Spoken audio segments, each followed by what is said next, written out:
Gee, I wonder how Congress works. If only there was a person to explain it to me. Did someone say Congress? Hi, I'm Daniel Mu. My specialty is teaching people about the enumerated, implied, and denied powers of Congress, and I've been itching to talk to someone since I can't find a well-paying teaching job in this economy. So what kind of powers does Congress have? Are they allowed to do anything they want? Nope, some powers are explicitly stated in Article 1, Section 8 of the Constitution. These listed powers are known as enumerated powers. Interesting. What are some examples of enumerated powers? This group of powers includes the right to declare war, the power to establish courts, and the power to levy taxes, coin money, and regulate commerce.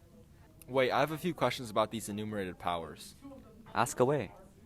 So, is there a procedure that Congress needs to follow in order to declare war? There is no specific procedure for declaring war. It usually entails Congress passing a piece of legislation that says as much. Does the national government have sole authority over the powers you listed above? Are there any situations where they can receive support from the state governments? Some powers are shared by the national and state governments. These powers are known as concurrent powers. Some examples of concurrent powers include imposing taxes, borrowing money, establishing courts, and creating laws. What if state laws and federal laws disagree with each other? What happens then? In those cases, Congress's laws override state laws.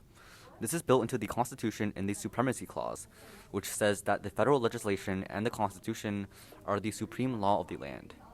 With so many powers, it seems like Congress can do just about anything. That's right, Congress is a very powerful branch of the government and is able to use its enumerated powers as checks and balances on the other two. For example, Congress can impeach the president if they find enough votes, putting them on trial and possibly forcing them out of office. What if Congress wants to do something that isn't specifically stated in the Constitution, such as granting the FBI and the NSA the unchecked right to invade the information privacy of citizens through the conveniently backronymed piece of post 9/11 legislation? They can use their implied powers, which are powers of Congress that are not specifically stated in the Constitution, but are inferred as necessary in order to exercise their enumerated powers. Implied powers are granted by the necessary and proper clause of the Constitution.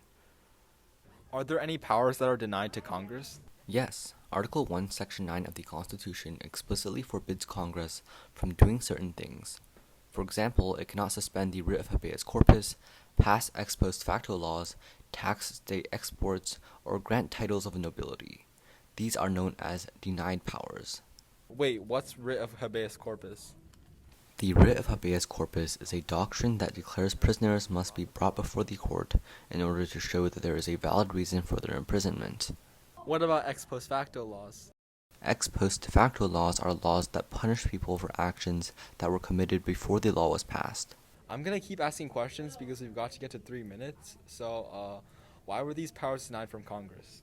The founding fathers didn't want the national government to get too powerful and oppress the people. They wanted a government by the people and for the people. I would teach you more about the other branches of government, but I have a job interview to catch.